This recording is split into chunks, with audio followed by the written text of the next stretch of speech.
E principalmente a partir do momento que criaram câmeras, aí o nosso caminho abriu e assim, hoje a gente vai avançando a passos cavalares, né? Antes era passinho de formiga. Eu só estou virando aqui pro lado que eu quero gravar aqui a nossa aula. Tá. O Eu pessoal tá deixei já dizendo tudo ali que preparado aqui. a sua voz tá com eco. Eu não sei se de repente. Vou colocar então o fone de novo, que o fone ele já mata um pouquinho do eco. Tá. E aí, então a gente vai falar, gente, sobre a instrumentação de cirurgias de ístero, tá? Basicamente é sobre isso, mas vamos tirar algumas dúvidas. A gente está falando um pouquinho sobre a história, né, de como é que surgiu a esteroscopia.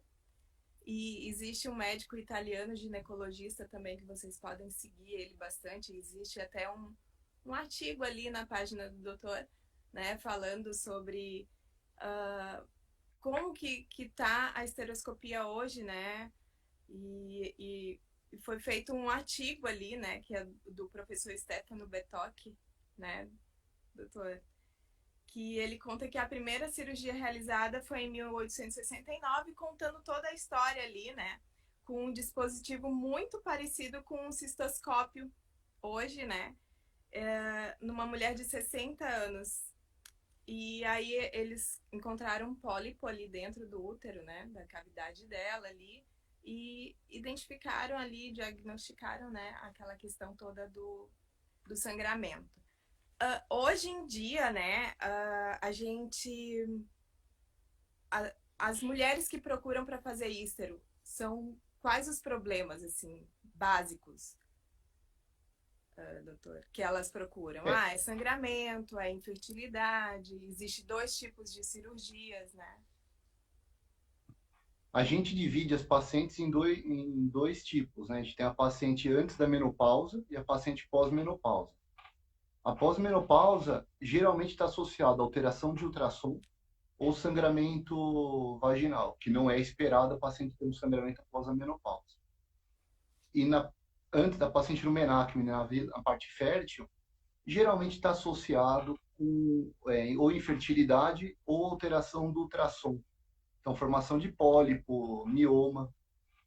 A esteroscopia ela serve para qualquer avaliação de dentro da cavidade uterina. Então, se a paciente tiver qualquer suspeita, é o padrão ouro para a gente estar olhando, né? Diferente, por exemplo, de um ultrassom, de uma ressonância que você vê sombra, por exemplo.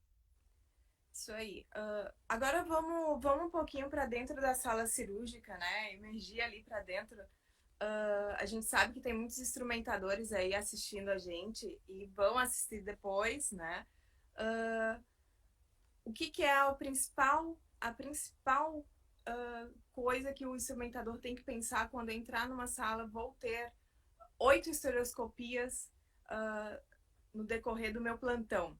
Né? Porque a gente sabe que ístero ali é rapidinho, é 20 a 40 minutos, aí quando tem as cirúrgicas ali demora um pouquinho mais, né? Mas eles precisam diagnosticar ali. Então, assim, só que para arrumar essa sala demanda tempo, não é uma coisa assim muito simples, que são três coisinhas, né?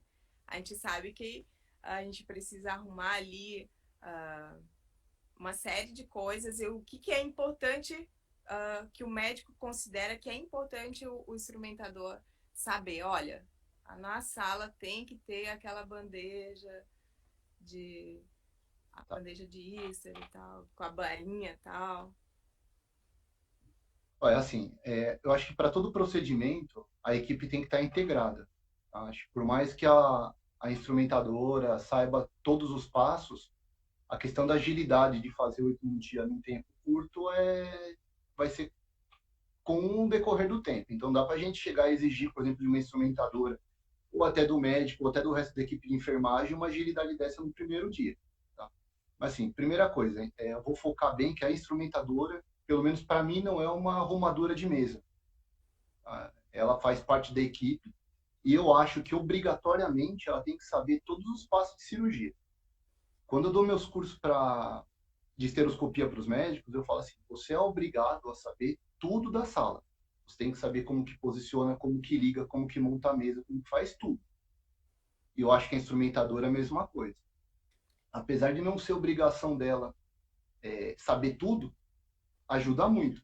Porque eu conheço bastante história de instrumentadora bem experiente, que chegou, o médico estava meio perdido, ela falou, olha, o que, que você não acha de tirar aquele negocinho ali do lado, fazer, ô, boa ideia, não sei o que lá. O que, que você acha de montar o material? Não é assim que faz, ela sabe. Então, assim, por mais que não seja a obrigação do médico montar o equipamento, né, a obrigação da instrumentadora saber a técnica, isso é uma coisa que agrega valor, porque provavelmente a instrumentadora não vai trabalhar só com o médico todo momento. É, E vai aparecer algum momento que ela vai quebrar o galho para alguém ou entrar numa equipe nova, e esse tipo de coisa é, é um diferencial. na verdade, assim, Tá? no hospital que eu trabalho, né, existe um médico cirurgião que a gente adora muito, que é o Dr. Andrei Bueno. Não sei se ele tá aí, ele disse que ia dar uma passada. Ele tem a rotina dele, mas também tem os outros, né, que também tem as outras rotinas. E a gente acaba pegando o ritmo ali de sala, né, quando ele está operando ali. Então, basicamente, é muito importante um auxílio ali, né? Ele sempre tem os auxiliares deles, que são os. Que ele é preceptor, né? Então, sempre tem os residentes ali junto e tal, e já dá um suporte maior, assim. Mas quando a gente termina a Ístero, a sala tá uma árvore assim de Natal, sabe? Muita coisa. E, e a gente acaba. A gente tem uma fala de uma instrumentadora que eu gosto, amo demais, que foi a primeira pessoa que me recebeu dentro do bloco cirúrgico no Divina Providência, que é o hospital daqui, que ela fala o seguinte, que o bom instrumentador é aquele que não faz o circulante correr. E essa frase ela fica na minha cabeça porque realmente, se tu sabe o que, que tu tem, que tu vai usar na tua mesa, tu não precisa ficar pedindo depois, né? Então a gente tem essa frase, inclusive, a gente leva para a vida, porque realmente é isso aí mesmo. A gente tem que saber exatamente o que, que vai ser usado, o que, que a gente tem que ter ali de stand-by, né? Caso precise e tal. O senhor usa glicina, doutor? Para fazer a. A gente sabe que tem A outras. estereoscopia É, aquelas é glicinas. que assim, o, o meio de infusão vai variar de acordo com a técnica que o colega vai estar usando. Então, se for usar energia mecânica, tesourinha, pinça ou energia bipolar, é soro fisiológico. Se for utilizar energia monopolar, a paciente tem que botar a placa e para fechar aquele circuito todo, ela tem que usar ou glicina, ou sorbitol, ou manitol. Certo. Esse é o comentário que você falou de não fazer correr. É assim, é bem fundamental e bate com essa questão que assim, a instrumentadora não é uma arrumadora de mesa. Tá? Ela serve para quê? Ela serve para, na verdade, agilizar o processo e tornar mais seguro. Por que, que agilizar e tornar seguro? Porque, por exemplo, tá, sei lá, sangrou, aconteceu alguma coisa, já está na mão o material. Então, assim, é importante a instrumentadora saber o que está acontecendo. Por exemplo, né, eu estava brincando outro dia. Tem uma instrumentadora minha que está aqui, que é a Carol. Aqui. Então, assim, a gente está trabalhando muito junto e ela fica, como que eu posso melhorar? Eu falo assim, olha, vai entendendo a cirurgia, porque tem passos que seja cirurgia geral, ginecológica ou até estereoscopia, que é sempre a mesma coisa. Então, por exemplo, vamos cortar alguma coisa. Pô, já deixa a tesoura separada. Quando é, por exemplo, cirurgia aberta, né? Ah, vai cortar, vai seccionar, já tem que estar o fio na mão pronto. Então, são algumas coisas que, assim, você sabe que depois do um vem o dois, depois do dois vem o três. Então, você não precisa esperar falar um, aí falar, o que, que você quer? A dois, e passar. Esse tipo de coisa se ganha com o tempo também. Você tem que ter um pouco de bagagem, mas também é questão de como é que faz. Poxa, tá sangrando, pegamos um vaso? Tem que ter do lado, na laparoscopia, o bipolar, na esteroscopia, ver que vai ter um mioma, ver que vai ser uma coisa. Se prepara antes. Eu falo pro meu aluno médico, poxa, é uma cirurgia maior, é um mioma?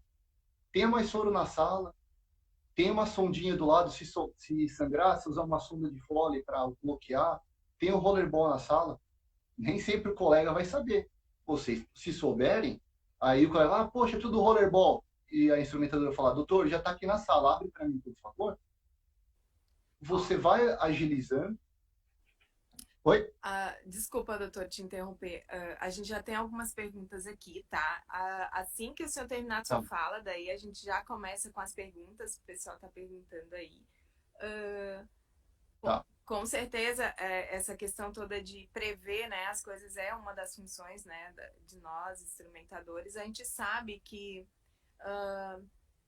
diferencia um pouco o nosso trabalho. Aqui no Sul, a gente circula na sala e instrumenta. Uma semana a gente está circulando, outra semana a gente está instrumentando, então a gente tem que saber das duas funções ali, porque eu já conheci instrumentador que só instrumentava e não circulava, que não fazia absolutamente nada, né, nessas questões. Então, eu não sei como é que é o resto do Brasil, porque eu sei que tem gente de Alagoas aí, né, Tamerson? Tem um monte de gente, tem de Salvador, tem um pessoalzinho que é, a rotina é diferente, né? Se vocês quiserem ir falando aqui na caixinha de perguntas, a gente vai adorar. Então, a primeira pergunta aqui que a gente tem é do Tamerson. Quais os preparos pré-operatório e cuidados do pós, né? Essa é uma pergunta, doutor. Para esteroscopia. Olha, o pré-operatório para paciente, vou falar até do pré-operatório anterior. A paciente, para fazer a cirurgia, ela tem que estar em jejum, se ela for fazer uma anestesia de 8 horas de sólido, e só, tá? Não tem muita, É, nada muito rigoroso. Aí, acho que assim, a questão do preparo da paciente na sala, quer conversar também sobre posicionamento de paciente? Acho que é legal também, né? Tá? pode ser. A, a paciente na esteroscopia ela vai ficar em posição de litotomia, né? Posição ginecológica ou obstétrica, que é a mesma coisa. Não precisa ficar naquela posição quase urológica, né, para gineco, que fica com as pernas quase que para trás, uma posição relaxada, bem aberta. E o mais importante, a paciente tem que ficar um pouco para fora da mesa. Tá? O paciente tem que ficar mais ou menos uns 2 ou 3 dedos para fora da mesa pelo posicionamento do esteroscópio, para subir e descer. E aí eu volto. Isso é obrigação do médico para fazer. Porém, vai ter muitas vezes que o médico vai estar fazendo qualquer outra coisa, vocês vão estar arrumando a mesa e quem vai posicionar a paciente vai ser o circulante de sala. Então é legal vocês conversarem e o circulante vai perguntar como que você quer a paciente. Então você avisa, o paciente pode ficar com a perna um pouco mais relaxada, não precisa ficar lá em cima, pode ficar um pouco mais embaixo, e com o bumbum uns 2, 3 dedos para fora. Tá? A gente estava até. Essa É, semana eu mostrei um silicone ali que a gente bota, né, nas pernas da paciente para ter o conforto e tal. Porque a gente sabe como é desagradável, né, gurias? Ficar naquela posição para fazer prevenção, para fazer tudo, né? Então, soluções que a gente acha para o conforto do paciente sempre é muito importante, né, gente? Então, sempre estar pensando no paciente primeiro, eu acho que é o fundamental, né? Principalmente por ser já uma cirurgia, né, é minimamente invasivo, né? Porque ela não vai sair com muitos, né? Com muitos cortes, que antigamente era feito laparotomia, né, doutor? Eram uns cortes, né? Ali. E, ou curetagem, né? Para esse caso, fazia cegas. meu Deus, como evoluiu, né, a medicina nesse sentido. Hoje, o que diferencia para fazer uma histerocirúrgica? Quando é que precisa intervir ali? Porque tem, né, dois tipos. A diagnóstica, que é para a gente... Fala um pouquinho dos dois métodos. Esse conceito de esteroscopia diagnóstica praticamente acabou. Tá?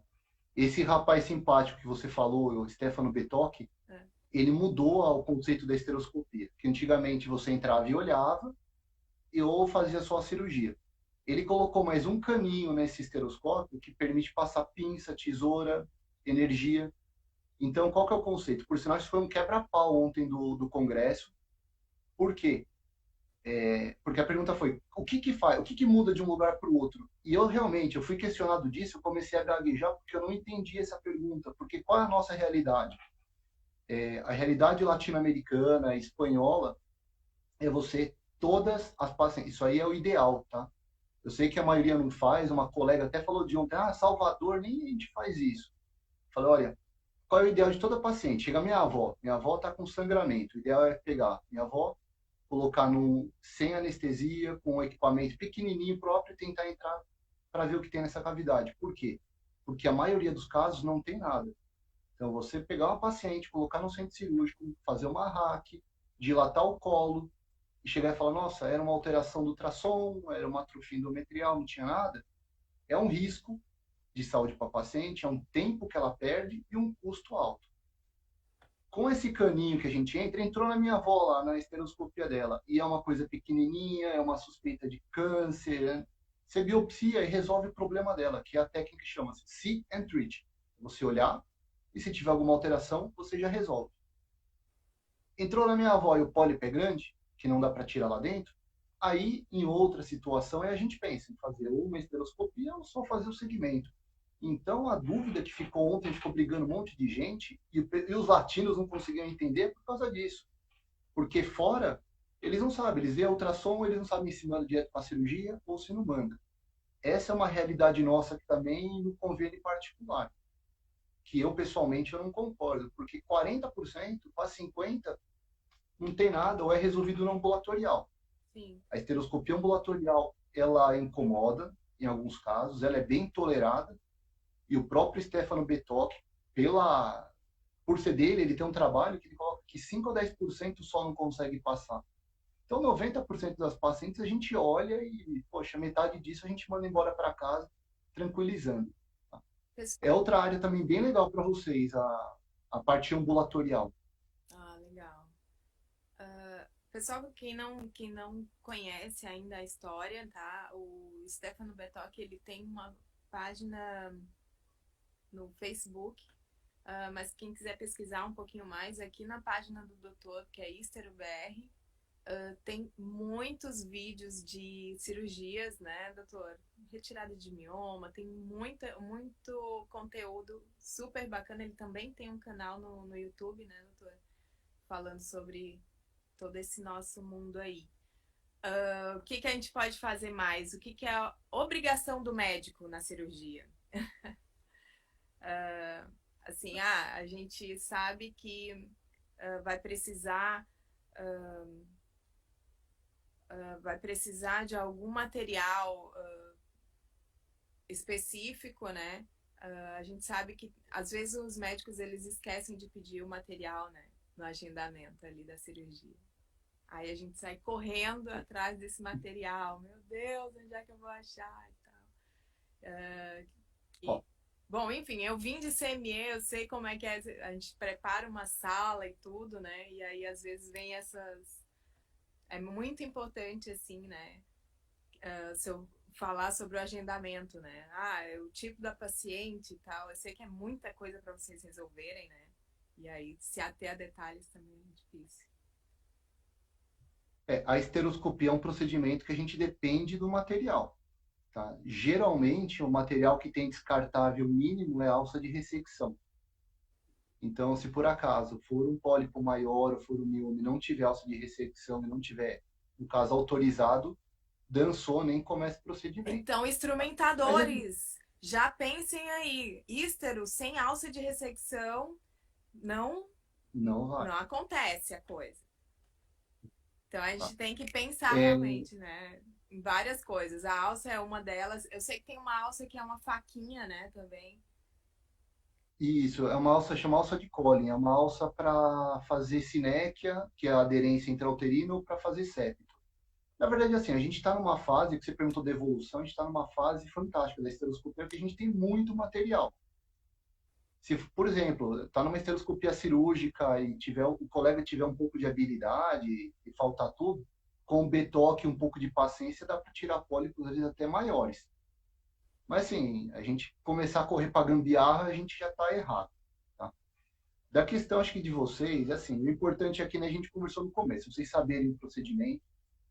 90%, 95% a gente vai fazer pólipo, que é um procedimento rápido, é um procedimento tranquilo, é um procedimento que tem pouca complicação. Vocês vão ter que prestar um pouco mais de atenção e nos ajudar em procedimentos maiores. Então, por exemplo, miomas. Então, quando tiver mioma, ter mais meio de distensão na sala, para não faltar no meio da cirurgia. E o colega tem que sair correndo que nem doido atrás do soro enquanto sangra. é ter uma alcinha rollerball na sala. A alça rollerball é uma bolinha e como ela tem mais área de contato, ela serve só para cauterização. Ela parece é uma bola mesmo, uma esfera que você encosta onde está sangrando, cauteriza e para o sangramento. Então são essas, é você se preparar. Eu tenho uma cena bem. Eu dou uma aula de complicação, eu adoro essa aula, né? Eu até brinco, como eu trabalho muito com residente, sempre tem uma complicaçãozinha aí para filmar. E eu tinha uma foto de um banheiro que deve ter acho que uns 50 papéis higiênicos. Eu falo, cara, você tem que ser preparado para tudo. Você tem que estar lá do lado. E que nem você comentou, apesar daqui a gente não ter muito de costume do instrumentador estar junto, revezar com o circulante, eu trabalho principalmente com 3 instrumentadoras. Uma delas me instrumenta no privado e no público, ela faz a parte da vídeo, então ela circula também, mas as outras duas não fazem, elas não circulam. Entre aspas, porque quando a gente está no hospital, elas abrem material, elas têm um relacionamento com o grupo da, de enfermagem da sala fantástico. Abrem material, montam coisa, prepara, desmonta. Então, assim, o instrumentador, seja da equipe de circulantes ou não, vocês têm que trabalhar junto. Vocês têm que se ajudar. Sim. Vocês têm que estar em união. Se vocês tiverem quebra-pau, tiver briguinha, a cirurgia fica uma desgraça. Se vocês têm um bom relacionamento, vocês se ajudam, porque você facilita a vida do circulante, que naquele começo de cirurgia está uma correria que tem que ajudar anestesista, preparar a sala, preparar o material da vídeo. E durante a cirurgia, que aí é a hora que o instrumentador está na pegada e ele está um pouco mais tranquilo, se ele não te ajudar também, a cirurgia não anda. Então é bom vocês terem um bom relacionamento, seja da própria equipe ou seja de equipes diferentes. Tá? Isso aí é fundamental. Isso, felizmente, eu tenho 3 pessoas fantásticas que trabalham. O senhor trabalha com uma Comigo que equipe fixa, então. Tu tem uma. praticamente. É. Assim, no E eu hospital. revezo porque senão elas me aguentam.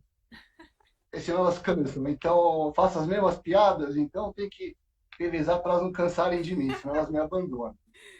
Sim, a gente sabe bem como é que é isso, né, doutor? Placa de energia. Bom, a gente tem uma pergunta aqui da DEA, né? Hoje se fala muito de procedimentos cirúrgicos com calibres reduzidos para serem realizados. É isso mesmo? Confirma? Isso. É assim, tecnologia. Qual que é o objetivo da esteroscopia hoje? É a gente levar tudo para o ambulatório. Por quê? Porque no ambulatório a gente tem menos complicação, tem menos custo, consegue fazer mais procedimento. Tá? E isso, o papel da instrumentadora vai mudar um pouquinho dentro disso, que na verdade vai aumentar o serviço da instrumentadora, porque ela vai virar também uma circulante de sala. E o principal, como a paciente vai estar no ambulatório, vocês também vão fazer o Da papel SR, de, do pós. né? E ainda de ficar dando mão para paciente, de acalmar paciente. Eu acho mais gostoso. Eu acho que o ambiente ambulatorial ele é mais gostoso do que o ambiente cirúrgico.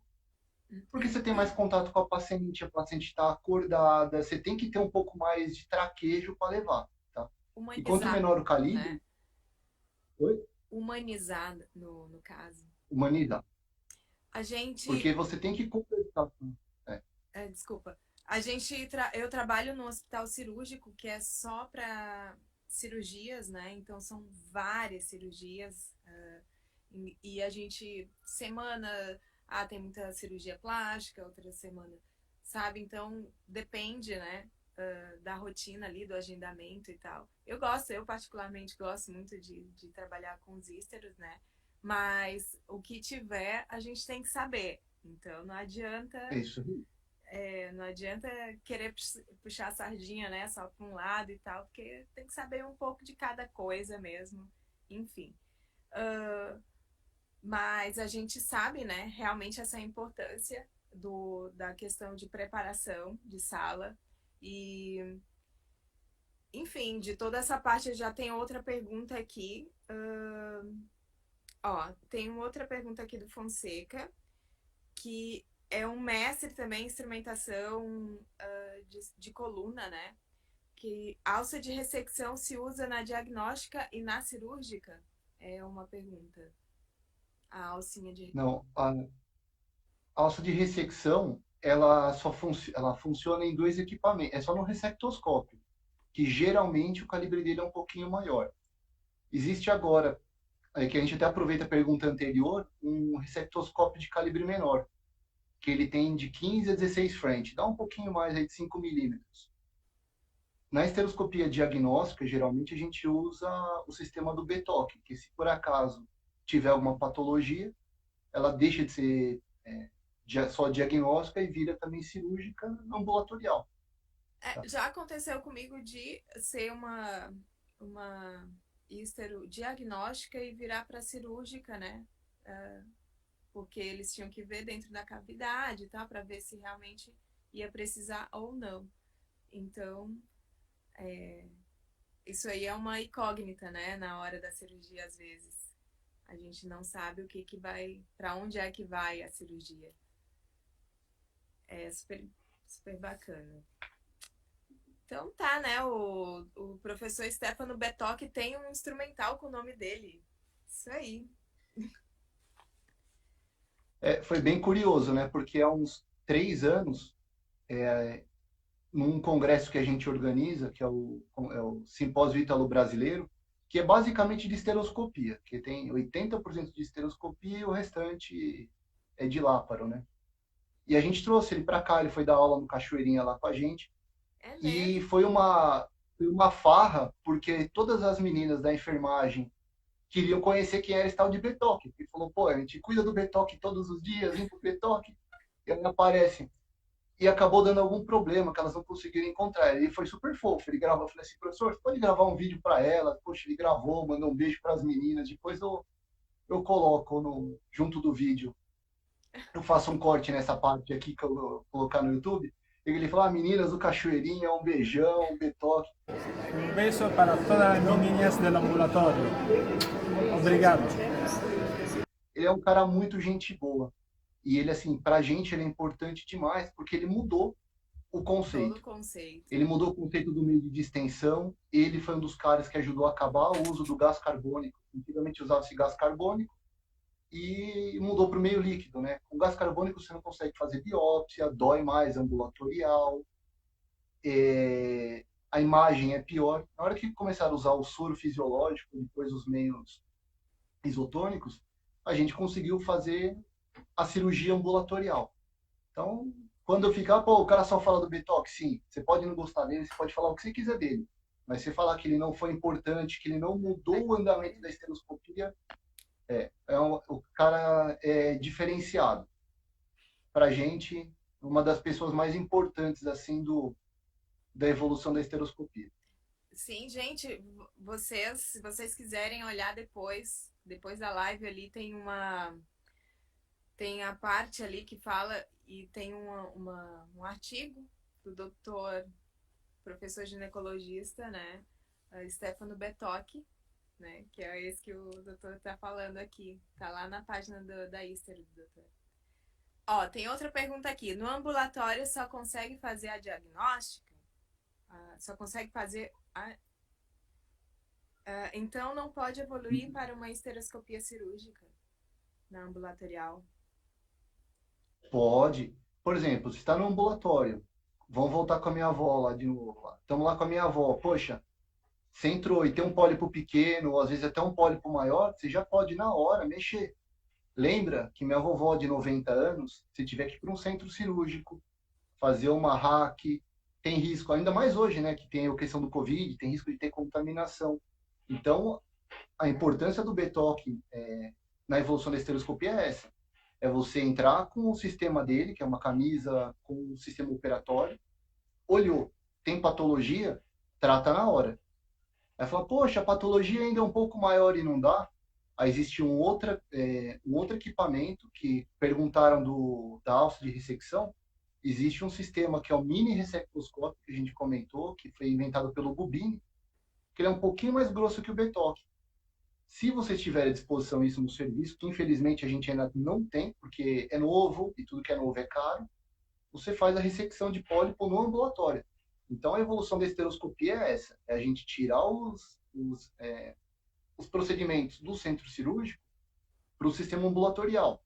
Só que isso depende principalmente de três coisas. A gente precisa da habilidade do cirurgião, da tolerância, né, da paciente, porque nem toda paciente vai conseguir fazer isso no ambulatório, e depende do nosso simancol, do nosso feeling de fazer ou não. E a gente depende de instrumental. Tendo essas três coisas, a gente resolve. Habilidade e tudo, a gente também precisa muito, né? Agora me tiraram a atenção aqui do lado, eu perdi a pergunta que eu ia fazer. Mas aqui, ó, realmente a sintonia da equipe é muito importante, entender o procedimento é fundamental. Essa é uma pergunta da Lu Pires, também instrumentadora, super experiente aí. Com certeza, né, doutor? Essa questão da sintonia da equipe é uma coisa que realmente faz a cirurgia fluir, né?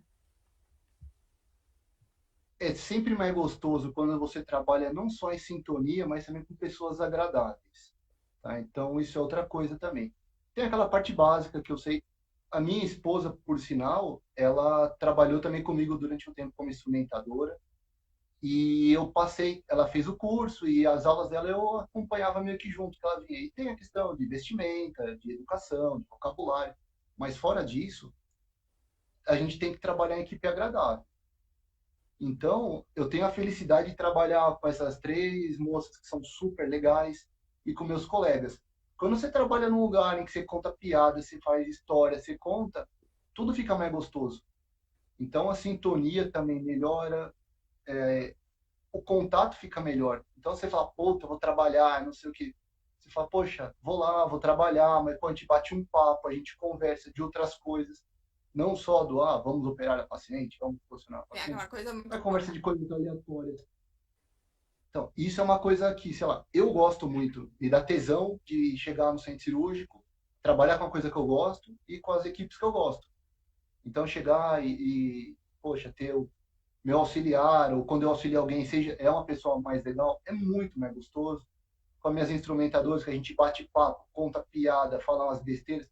Pô, eu tenho uma sacanagem com cada uma delas, então a gente vai e fala lá um negócio. Achei com a Carol que tá aqui agora, se eu falar, perguntar se o Bernardinho já acordou. O Bernardinho acorda tarde. Será que o Bernardo já acordou? Então, assim, são coisas. O coelhinho da Cris, por exemplo, fala, poxa, que a Cris tem um coelhinho. A Rita, coitada, escuta toda hora. Então, assim, essas coisas que diferenciam, que tornam as coisas mais gostosas.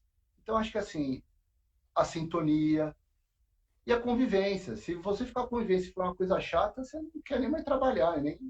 Então, acho que isso é importante. Ó, já temos uma pergunta aqui da Carol. Temos que estar atento na contagem do soro? Isso é uma pergunta. Tem. Aí a gente volta para aquela outra coisa. Tem muita parte que é obrigação do médico, mas dependendo do médico, a instrumentadora vai ter que assumir. Porém, eu só vou te colocar um ponto assim. Geralmente a cirurgia que vai ter que ter contagem de soro é uma cirurgia complicada.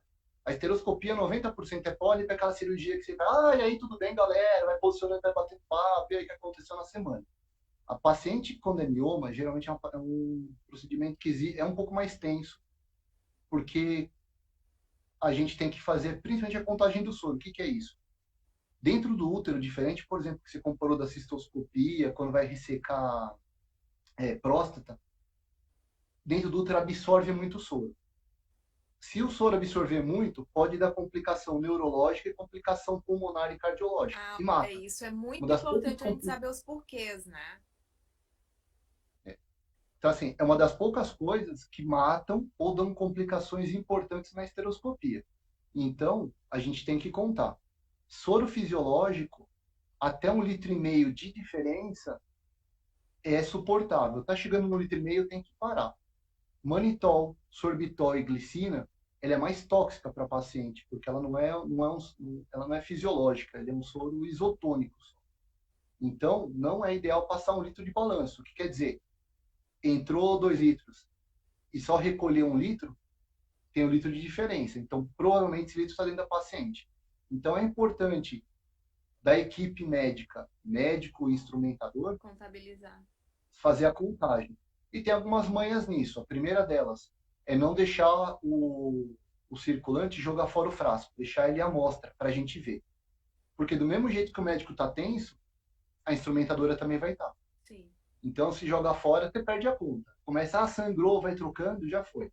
Então, qual que é o negócio? É deixar o circulante de sala perto do equipe onde estão os soros rodando, para não faltar. Fazer a contagem alta, trocou, orientar o circulante a falar, avisa que trocou e conta qual é o quanto está entrando, quanto já entrou. E fazer essa comunicação. A equipe é fundamental. Ter comunicação, cirurgião, anestesista, instrumentador e circulante é ótimo. E de preferência, se você puder assumir o papo com o circulante e o cirurgião com o anestesista, e você vai cruzando com o cirurgião entre vocês, facilita bastante o tempo. Para não ficar assim, fala para o circulante, fala para a instrumentadora, que a instrumentadora fala para o circulante. Fica uma comunicação desnecessária. Então a gente volta para a sintonia também. E até é bom quando faz muito caso simples, que você cria uma sintonia, você cria uma ligação, para o caso complicado o negócio já é mais rápido. Tá? Isso também é a gente vai testando, a gente treina na questão mais simples, para a hora que realmente exigir um pouco mais de atenção, um pouco mais de agilidade, a gente está com a mão um pouco mais habilidosa. Isso é para qualquer coisa. Então, lembrando, né, pessoal, que contar os soros é fundamental, não jogar o frasco fora, porque a gente vê muita gente, não, deixa aí, quando no final da cirurgia a gente contabiliza, até para colocar na descrição e tal, né, cirúrgica. Então, que mais que a gente pode falar aqui? Temos aqui uma pergunta do ambulatorial. Ambulatorialmente fala um pouquinho dos novos instrumentais do mercado. A gente já viu que os esterômetros, né, já são descartáveis, né? Tem um monte de coisinha aí, os espéculos também. A gente está usando bastante coisa descartável. Achei legal isso.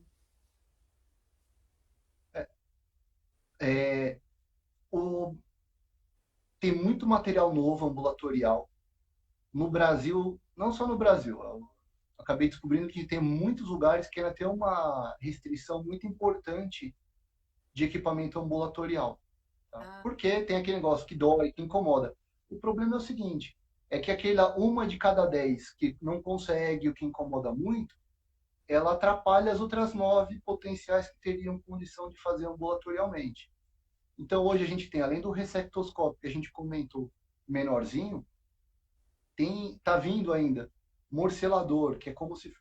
Morcelador é fantástico, é um canudo em que na ponta dele, na ponta, na lateral, tem uma janela em que você aspira a patologia e fica como se fosse uma lâmina cortando. Então você encosta e ela aspira e suga. Tem foto ou filme em algum lugar do Instagram meu aí disso aí, que a gente fez o primeiro caso no Brasil aí com o sistema do Bigatti foi no Cachoeirinha.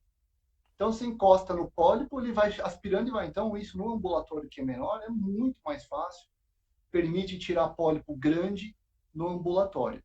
Tá? Legal. Eu tenho uma curiosidade, que assim, eu trabalho numa clínica de reprodução e aí tem algumas pacientes que vão lá comigo fazer a diagnóstico até para fazer biópsia. E tem algumas que já vão com aquele preconceito, não, eu não vou, não sei o quê. Aí eu falo para ela o seguinte, vamos fazer aqui a diagnóstica e vamos tentar fazer aqui. Se não der certo, eu vou te cobrar só a diferença para fazer fora. Pego pelo bolso. Eu nunca precisei fazer cirúrgica com a paciente sedada. Nunca. Aí a paciente acaba e fala assim, nossa, hein? Se eu soubesse, eu nem ficava titubeando muito. Então, assim, é possível. É obrigação do médico sacar na paciente. Falar, poxa, tá indo muito, não vai dar e tal, o paciente está fora. Mas 90% a gente faz, resolve para a paciente, acaba o exame, espera 10 minutinhos para a paciente sentar, fica tranquila e acabou. Ela vai embora para casa, vai trabalhar, vai estudar, vai cuidar do filho, vai fazer qualquer coisa, vai correr, vai fazer qualquer atividade, não precisa ficar internada, não precisa ter o risco. E hoje a gente ainda inclui, né? Tem o risco do Covid no hospital. Então... As cirurgias todas, tu faz anestesia, sedação ali? Ou sim, a gente está falando ali ambulatorial, né? Mas as que vão para bloco, qual é o tipo de anestesia que tu usa? Recomenda? Olha, é recomendado, é assim, tem a anestesia RAC, que ela funciona muito bem, tem a sedação e a anestesia geral. Eu, particularmente, eu não gosto da sedação. Tá? Eu uso a sedação em um caso só. Eu só uso quando eu não vou dilatar o colo. Por quê? Porque qual que é uma das etapas mais importantes da esteroscopia cirúrgica? É a dilatação.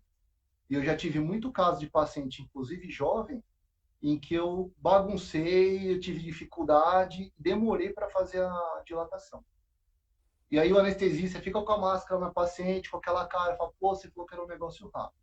Então, quando com betoque ou com mini resecto, eu uso a sedação. Se não, é hack. É mais seguro, é mais tranquilo.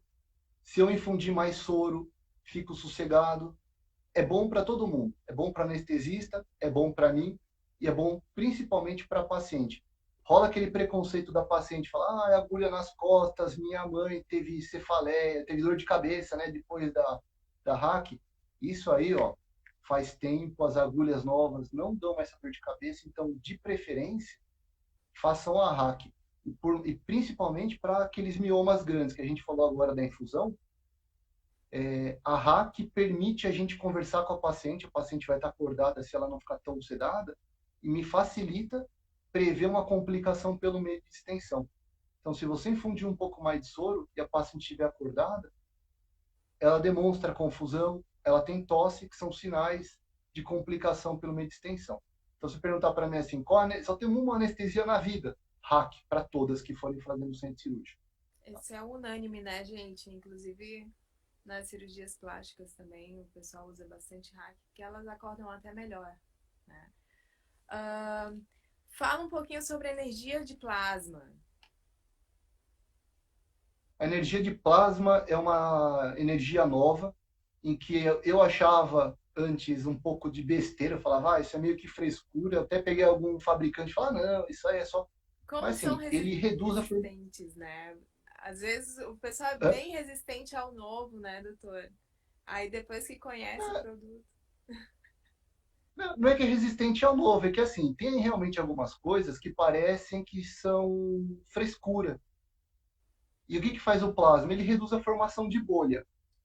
Para aqueles procedimentos que vão ser mais rápidos, não vai mudar grande coisa. Mas geralmente você usa energia bipolar para ablação endometrial, para miomectomia, que são procedimentos mais longos. E formação de bolha nesse procedimento atrapalha. Então eu gostei. Eu acabei experimentando um produto há umas 4, 6 semanas aí, e realmente a redução de formação de bolha agiliza o procedimento, evita você ter que ficar abrindo e saindo, consome menos meio de extensão. E para um procedimento como o mioma, que cada ml de soro é fundamental, a redução de formação de bolha te economiza aí na cirurgia, provavelmente, se for grande, às vezes uns 5 a 10% de soro. Então eu gostei, eu acho que é vantajoso. E o principal, não muda o custo da alça bipolar com plasma e a alça bipolar sem plasma. Então, já que não muda o custo, Então eu vamos recomendo. experimentar, porque eu ainda não conheço, né, também essa energia do plasma.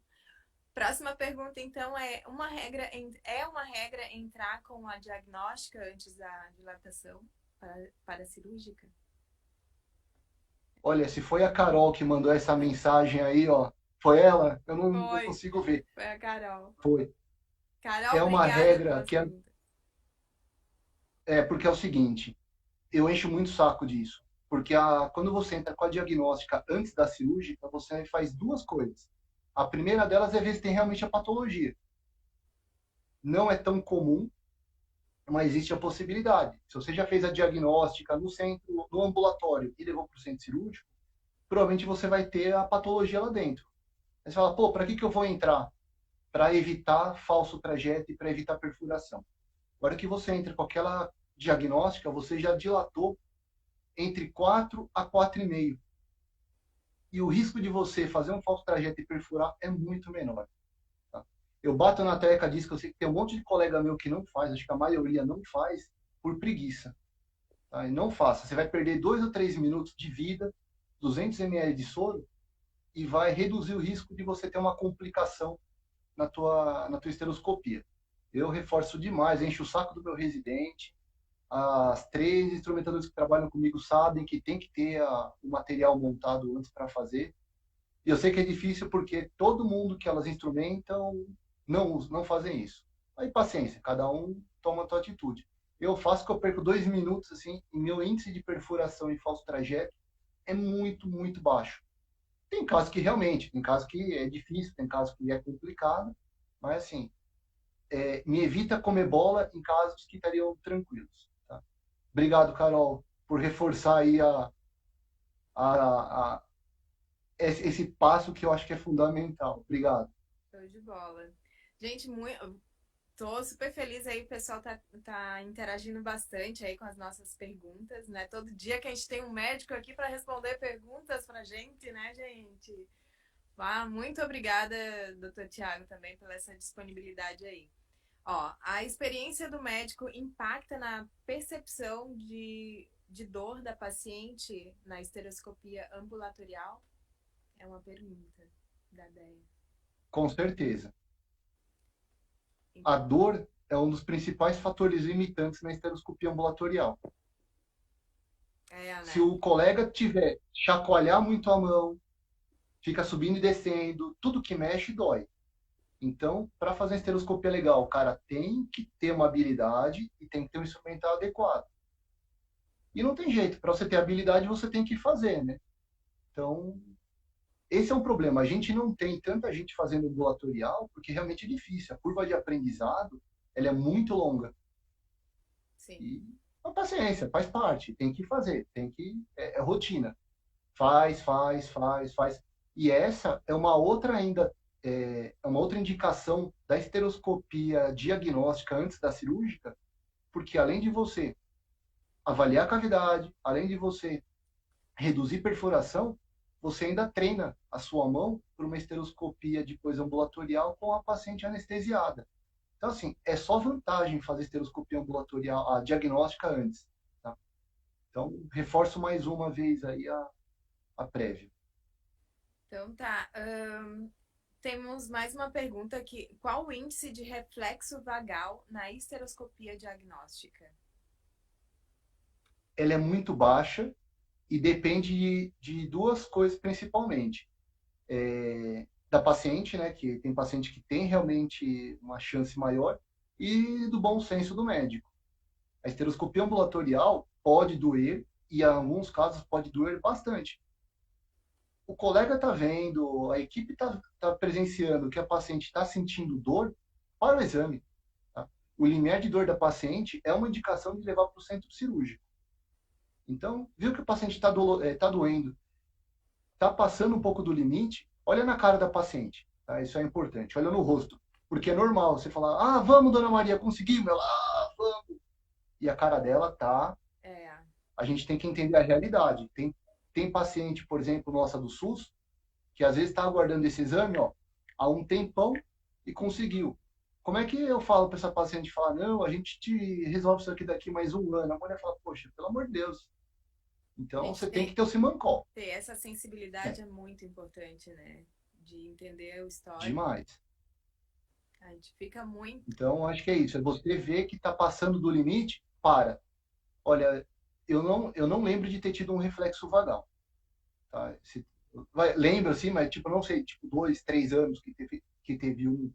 E geralmente é aquele assim, não, dona Maria, vou parar. Ela, não, vai que dá, que não sei o que, não sei o que lá. Aí você força um pouquinho, aí passa a mão. Então, assim, olha na cara da paciente. É clássico, o paciente pede para ir porque ela tem, sei lá, paciente de reprodução, que ela quer muito resolver o problema dela para ir para frente. A gente tem que ter esse feeling de falar assim, olha, eu entendo a tua preocupação, vamos tentar resolver esse problema de uma maneira rápida, mas em outro ambiente ou em outro momento. Hoje, a senhora fez tudo que podia fazer. A gente chegou no limite, vamos parar. Tá? Mas isso a gente só consegue com o tempo, não adianta. E também é bom a experiência da pessoa do lado da instrumentadora de falar assim, olha, tá bom, não sei o quê, porque às vezes também uma coisa que assim, eu gostava muito de operar com a minha esposa porque ela também era meu grilo falante. porque ela tinha muito mais liberdade de falar assim, tá bom, tá legal, o bom é inimigo do ótimo, para que tá resolvido. Como é Então, às vezes, que, se você tem essa como é que liberdade de falar pro cirurgião, ó, poda, cara, já tá lindo, já tá ótimo, beleza, sai que já tá resolvido. Que é outra parte importante de vocês terem uma intimidade também com o médico de uma maneira, dependendo, né, de cada um como aceita, falar, doutor, tá legal, seu trabalho já tá bem feito, porque às vezes essa é a diferença entre o reflexo vagal, a perfuração uterina e a complicação. é Tá? Então, mais uma humanizar, parte né, a importante. coisa toda, que é tão importante a gente, olha, eu gosto muito dessa coisa de humanizar, entender. Claro, fica tudo tão automático, né? Mas o papel da enfermagem é esse mesmo, é trazer o paciente para perto e entender, né, o histórico e tudo. Claro que a gente não tem tempo para tudo isso, né? Porque é tudo muito corrido, mas às vezes a gente nota que a paciente está meio tensa, às vezes ela está tentando engravidar há anos e não consegue.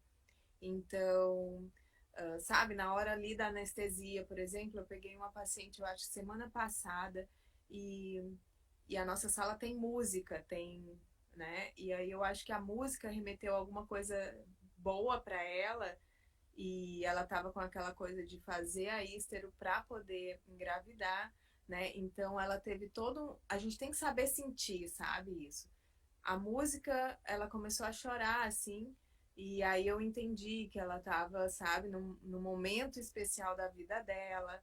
Então, assim, a gente tem que ter essa sensibilidade de entender, mesmo que uma correria no meio da sala, né? Saber enxugar as lágrimas, dizer que vai ficar tudo bem, sabe? Que a gente vai cuidar dela ali durante o procedimento. Então a gente tem que ter essa sensibilidade ali, fora tudo isso, né, que a gente passa dentro do ambiente hospitalar e tal. Então, assim, era um histórico de que ela já tinha feito outras cirurgias, né? Então ela já estava eu acho que era a terceira cirurgia já, uma ístero que ela estava fazendo, que eu não entendi muito bem qual é que era o objetivo ali, porque eu estava circulando, mas, enfim, eu acho que a gente tem a atentar muito para isso, né? A questão de sensibilidade, porque a ístero lida com mulher, lida com o útero, sabe? Que é a feminilidade, que eu tenho tudo, essa coisa toda da feminilidade envolvida, né? Então, enfim, é um papel muito importante para a gente que está ali do lado da mulher saber apoiar ela, né, nesse momento tão especial, né, da vida delas. Enfim, ó, tenho aqui também outra pergunta falando sobre o congresso. Tu já falou um pouquinho, né, do que foi ontem no congresso, então as novidades de instrumental, essas coisas tem? Ou Não teve muita novidade. Eu acho que assim, cada congresso existe alguma tendência que acaba foi até natural a questão. E a discussão ontem foi a questão de ambulatório e centro cirúrgico. E eu acho essa discussão fantástica, tá? Porque a gente tem que ir aos poucos investindo mais na parte ambulatorial. É mais difícil, exige mais da equipe, exige mais técnica da equipe médica, exige mais. E outra coisa, o investimento do instrumental para um hospital é completamente diferente do investimento da clínica, pela questão, o custo é muito caro dos equipamentos. Mas a gente vai de pouquinho em pouquinho, tem muita gente legal, tem muitas equipes legais trabalhando, investindo. A área da reprodução está ajudando muito a essa disseminação, tá? Porque a esteroscopia está se mostrando um exame fundamental. É uma área bem legal para instrumentação, porque é muito complexo dentro da parte ambulatorial, né? Sei lá, que me colocar um DIU, por exemplo, que você se vira sozinho. Dá para fazer uma esteroscopia ambulatorial sozinho? Dá, mas dá trabalho, é muita é coisa. muita E coisa. ter vocês do lado, vocês ainda assim é sobrecarregado, porque às vezes vocês têm que dar mão para paciente, vocês ainda têm que conversar, arrumar o soro, instrumento, pegar pinça.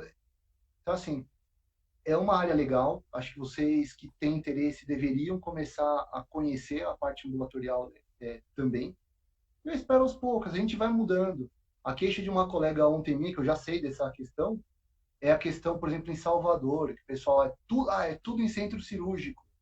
Aí eu falei para a colega, eu falei, olha, você é uma pessoa boa, você é uma pessoa legal, você é uma pessoa que sabe fazer, é responsabilidade sua mudar essa realidade em Salvador. Um outro ex-aluno meu que está em Santarém, putz, esse cara é gente boníssima, um cara interessado, que estuda e vai. Eu falei a mesma coisa, eu joguei pro cara, eu falei, cara, é tua responsabilidade montar um serviço legal. Ah, mas o pessoal é complicado. Poxa, monta um dia por mês, um dia por trimestre, faz um custo menor, faz uma ação, sei lá, para o SUS e fala, olha, uma vez por semestre eu vou fazer aqui 10 pacientes para divulgar realmente a técnica. Tem muita coisa que a gente pode fazer para ajudar. A gente tem que manter a equipe, tem que manter, porque a gente não vive de amor, mas tem que manter a equipe instrumental, que é caro. Mas tem ações que a gente consegue fazer, que a gente consegue juntar um monte de coisa. A gente consegue ensinar, a gente consegue ajudar, porque, infelizmente, o serviço público não sustenta sozinho tudo isso. Infelizmente. Né? Apesar de ser um serviço que era para se manter pelo custo que tem. E a gente é melhor, a gente vai divulgando. Eu brinco bastante aqui no Estereoscopia, a gente cresce junto. No momento que o Porque sozinho médico não dá. acha o instrumentador perfeito, tudo acontece. A equipe funciona, a corrente quebra no elo mais fraco. Então, você tem 5 elos fortes e um elo for mais fraco, vai quebrar naquele canto. Então, se o instrumentador é fantástico, o material é fantástico, o médico é ruim, o negócio não vai. Se o instrumentador é ótimo, o médico é ótimo, o material é ruim, o negócio não vai. E se o médico é ótimo, o instrumental é ótimo, o instrumental não vai dar certo. Todo mundo tem que, por isso que tem que fazer curso, tal. Eu acho que a equipe toda, né, doutor, tem que fazer se atualizando toda hora. O Tamerson, que está lá em Alagoas, ele é instrumentador do Dr. Tiago Cajueiro. Um beijo, tá, Dr. Tiago, também, mandando um abração para eles lá em Alagoas. Eles falam que também trabalham com música porque acalma os pacientes. Como é importante, né, essa questão toda de preparar o paciente antes, né, do procedimento. Gente, isso é muito importante mesmo, assim. Principalmente em Ícero, sempre tem um histórico ali, se vocês forem conversar um pouquinho com a paciente que seja, existe uma expectativa ali por trás. Vamos lá então para mais uma, já estamos quase ali na finaleira, né? Daqui a pouco o Instagram manda ali os segundos finais. O Eric aqui está dizendo que está gravando tudo, tá, doutor? Qual a importância da conversa ou interação com a usuária? Ele fez uma pergunta aqui. A Carol tá me dizendo que o Dr. Tiago tem uma ótima playlist. Já bota pública lá pra gente ouvir, tá, doutor? No Spotify, isso? Eu acho que tem. Tem uns boleros de Ravel, porque na estereoscopia ambulatorial tem que ter alguma coisinha atrás para o paciente ficar mais calmo. Se é complicado o paciente no centro cirúrgico com anestesia, pegar uma paciente nervosa no ambulatório, você tem que ter muito... tem muito jogo então, de pintura. Para tentar acalmar, né? Assim, a questão de falar, que você comentou de falar, na aula que eu dei ontem, acho que eu falei 3 vezes, porque o tema da minha aula de ontem era qual é a técnica e o controle de dor. O pessoal inventa anestesia, bloqueio cervical, anti-inflamatório, midazolam. No ambulatório, o que resolve é gogó. É você tirar o paciente da realidade da estereoscopia e colocar em qualquer lugar. Eu roubo receita de paciente. Tá? Então, eu vejo que é uma paciente mais idosa, eu roubo a receita dela. Falo, a senhora tem cara de boa cozinheira. É sempre o mesmo passo. A senhora tem cara de boa cozinheira. Me conta a tua receita. Eu roubo a receita de todas as pacientes, vou roubar a sua. Receita culinária. Se ela chegar, já fala na cara. Fala, olha, vou roubar a sua receita. Me dá uma dica, se é paciente que tem alguma descendência de árabe ou italianona mesmo, japonesa, fala, me dá as dicas. E a mulher foge. Pergunta do neto, pergunta do filho, a mulher foge da realidade. E para de incomodar, para de doer tanto. Sim, se não virtua, né, a atenção para uma coisa e vai para outra totalmente diferente. É uma técnica boa, né? Bom, enfim, ó, vamos finalizando então aqui com as últimas. A gente tem. Existe um script, né, que a gente meio que montou aqui. E a gente já falou basicamente sobre tudo, né? Preparo do meio de distensão. O que que seria? Porque a gente, assim, tem outra nomenclatura, né, doutor? Que a gente, claro, varia de estado para estado, né? Meio de distensão. Explica um pouquinho. É o soro. O meio de extensão que a gente trabalha meio líquido, a gente comentou lá, que é energia bipolar, soro fisiológico. Tá, Energia monopolar, o manitol, sorbitol e a glicina. tá. Aqui tem a placa de energia, né? Que é a obrigação do médico, mas a gente tem que saber também. Melhor lugar para colocar a placa de energia lateral da coxa. Que aqui a gente Sempre fala lateral da coxa.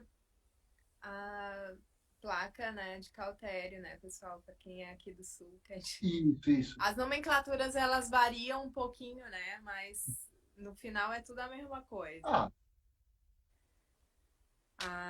Deixa eu ver, sondagem vesical, elas sempre saem sondadas?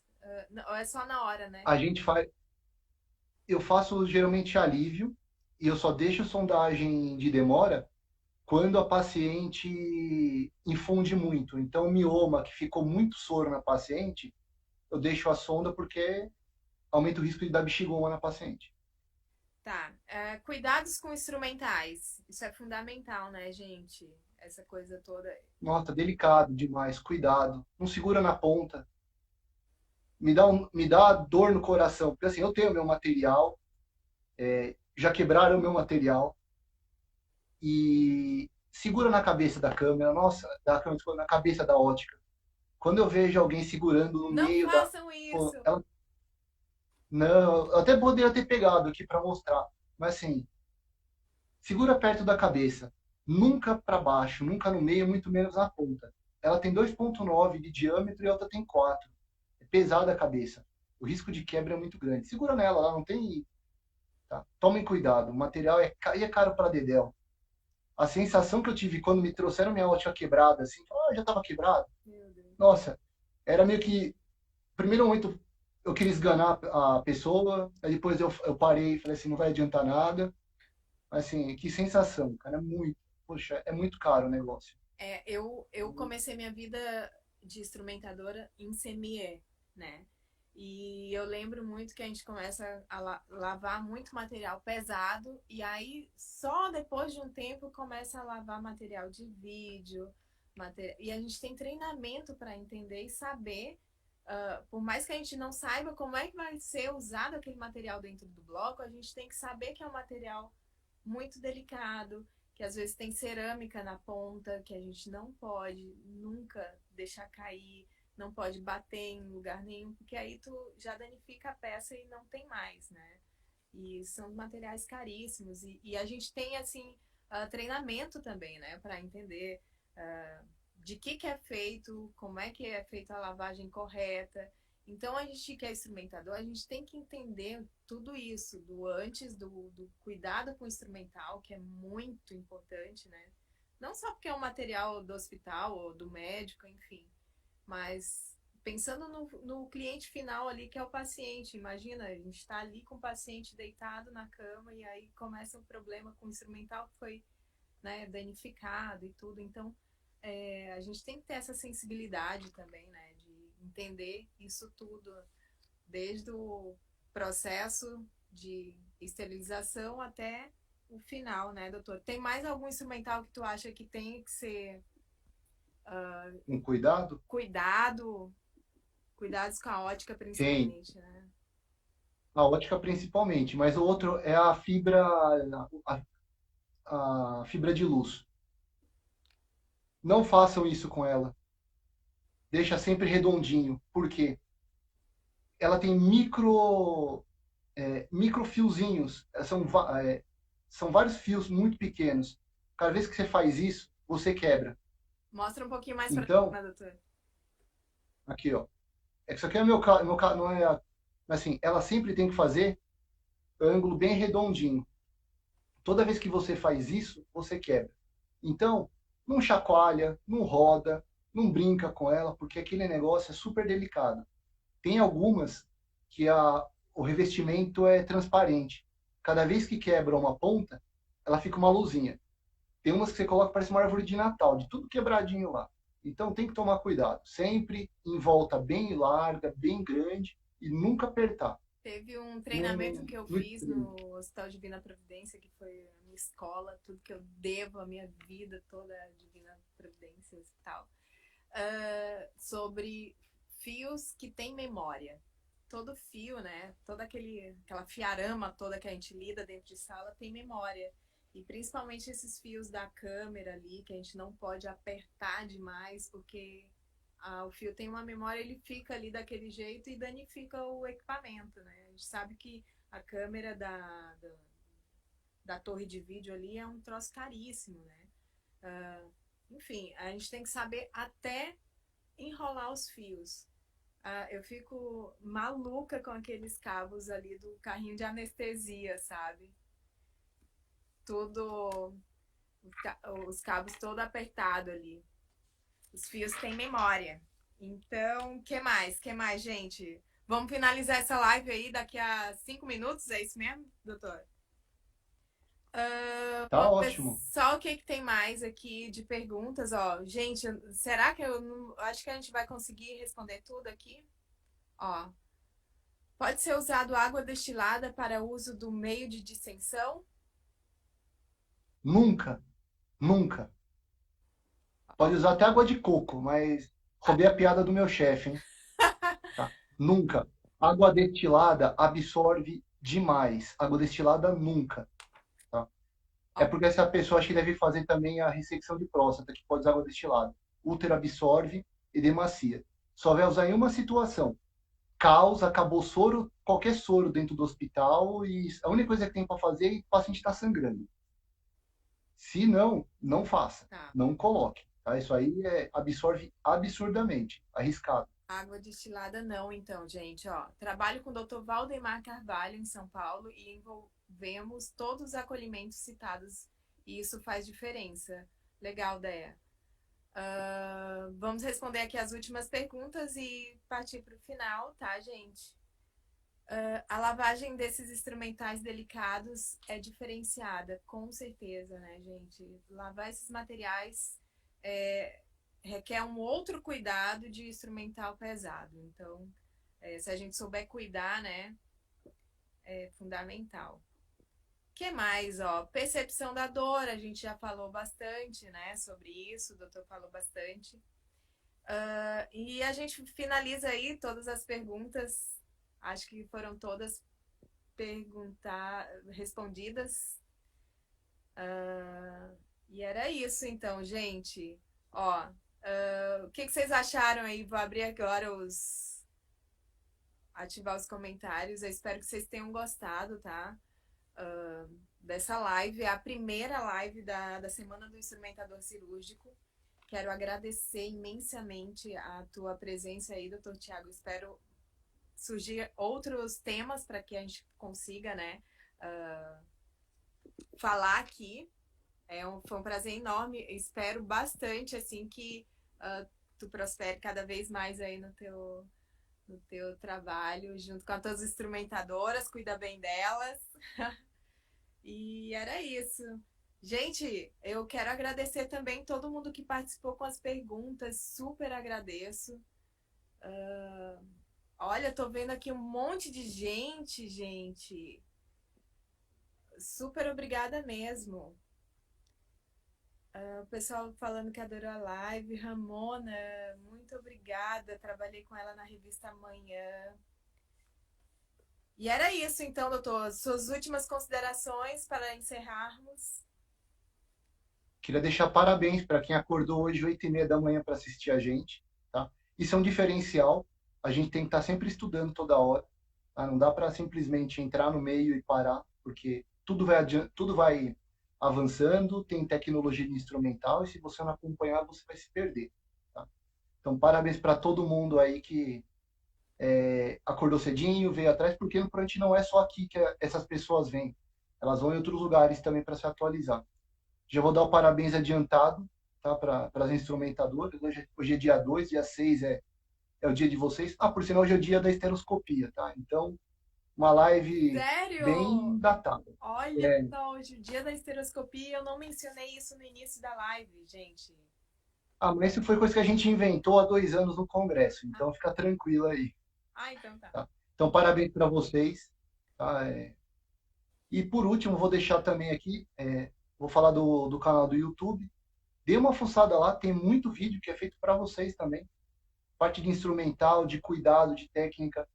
E saibam das coisas. Mesmo que vocês achem que não seja responsabilidade de vocês, vocês vão resolver muito problema, vão quebrar muito galho para colega, que por estar começando ainda, e vocês vão resolver o problema, às vezes, da paciente com um toque. Aí vocês vão aprender como tratar com essas pessoas, mas eu já resolvi, já tive um monte de conselho de instrumentadora que resolveu o problema. Então, assim, desde que o colega também tenha a humildade de saber reconhecer, que acho que a maioria vai ter, é papel de vocês também dar aquele toque. Isso aí é fundamental. Tá?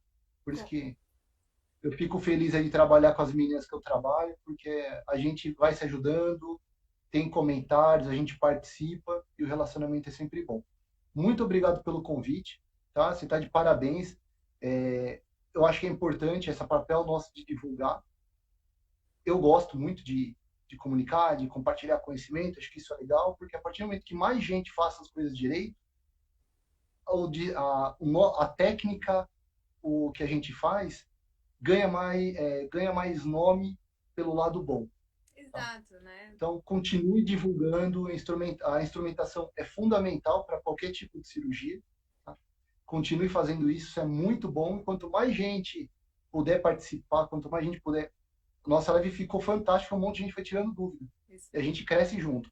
Aí o João perguntou, por que você gosta tanto de fazer isso? Eu falei assim, porque eu aprendo. Cada vez que eu vou, sempre alguém faz uma pergunta que eu falo, poxa, deixa eu dar mais uma fuçada. E me força a estudar. Tá? Então, brigadão pelo convite. Doutor, super obrigada. A gente que agradece, nós como instrumentadores, né? A gente que agradece toda essa tua disponibilidade aí de estar nos recebendo, né? E nos ensinando também, porque é uma forma também, um negócio recíproco, né? Uma via de mão dupla. Gente, lembrando que dia 6 a gente tem uma live, tá? Uma live coletiva com os instrumentadores que quiserem entrar aí. A gente vai falar sobre experiências, vai ser super bacana. Se quiserem aí, já se programando, dia 6 às 8 da noite, tá, gente? Agora, quinta-feira, tá? Beijos, muito obrigado para quem participou e já se prepara para a próxima aí, já com suas perguntas, tá, gente? Brigadão, doutor. Valeu, hein? Obrigado. Um bom domingo para todo mundo. Igualmente.